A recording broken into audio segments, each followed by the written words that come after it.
While you may not want to accept it, the White House and Congress are really only 2/3 of our government. I'm sure you remember the whole three branches bullshit from school, but it seems like everyone just forgets about the judiciary branch. Well, this week was filled with news coming out of the Supreme Court, so let's try and wade through this garbage.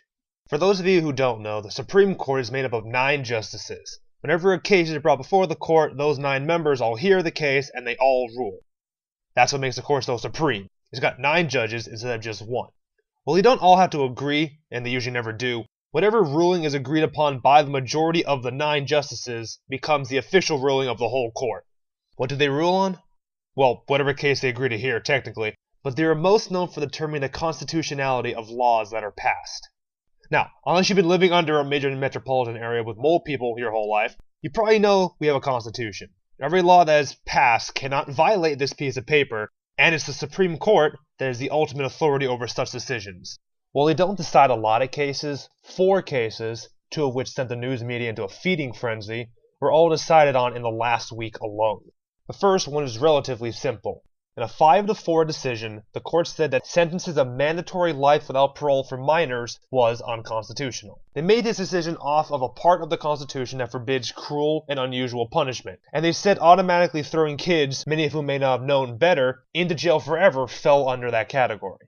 Not much controversy here. I wish I could say the same about the other 3. For the next one, I need to set up some backstory. At the beginning of 2010, the Supreme Court ruled on a case called Citizens United versus the Federal Election Commission. Let me try and sum up what they said. Money is equal to speech. And since the Constitution says we have freedom of speech, we have freedom of spending money. So corporations and unions can spend unlimited amounts of money in elections. Now, this ruling has been called many things, and the one I'm most partial to is horseshit. Here's the problem. Free speech has never been 100% free. There have been many rulings over the years adding unless to the end of the First Amendment. That's why these fuckers are allowed to exist. We limit expression when we perceive it as potentially doing harm. And rich fucks being able to unspend unlimited amounts of money in our elections does major harm. You know who did figure this out? Montana. You know when they figured this out? 1912. Movies didn't have sound yet.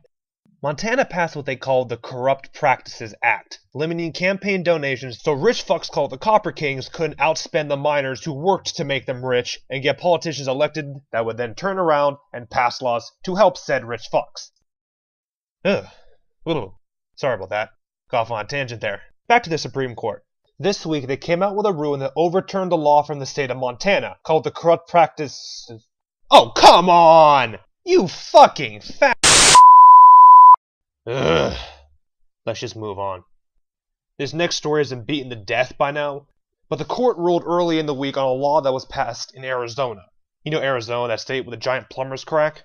The bill they passed was nicknamed Papers, Please, because the main provision allowed police to walk up to anyone on the street, for whatever reason, and demand to see proof they're a legal citizen. If they can't, they can be arrested on the spot and held until their immigration status can be confirmed. I talked about immigration policy in my last video, which so many of you watched, so let's get right down to the ruling. In a 6-3 decision, the court struck down 3 out of the 4 parts of the law, saying they were all unconstitutional. And the 4th part, frankly, is on really thin ice. I know there was a lot of confusion about what actually happened with this ruling, so if you heard something along the lines of the heart of the bill was upheld, that particular interpretation of the ruling is bullshit. The heart of the bill, which was the part about the police being able to arrest whoever can't show their papers, was one of the 3 shot down. End of story. And finally, the main event this week was the court's ruling on the Affordable Care Act, also known as Obamacare.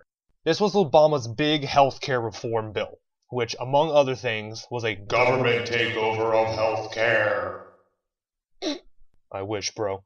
What the bill did, in general terms, was try to expand people's access to healthcare and stop insurance companies from being huge dicks. The specific part of the bill the court was ruling on was something called the individual mandate.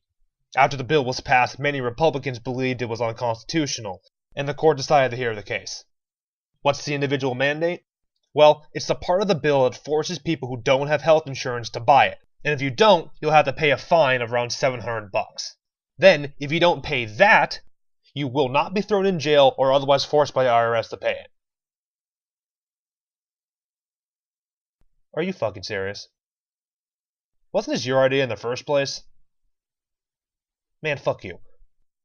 Well, it doesn't matter now, since the court decided 5-4 the mandate was constitutional, and the fine gets to live on as a tax. It did strike down a part of the bill that would have expanded Medicaid in the states, which is a government-run healthcare program mostly for poor people, but the court said that states can opt out of the expansion if they want to, which these states do. They felt it was in everyone's best interest to not give more people healthcare. 'Cause they suck. In any case, Obamacare is here to stay, so we might as well put this whole mess behind. What? Is something wrong? A victory for the Obama administration means a middle-class tax increase, and that's exactly what this is. This law is a tax.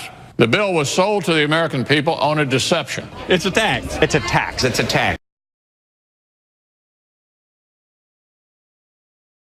I hate your face.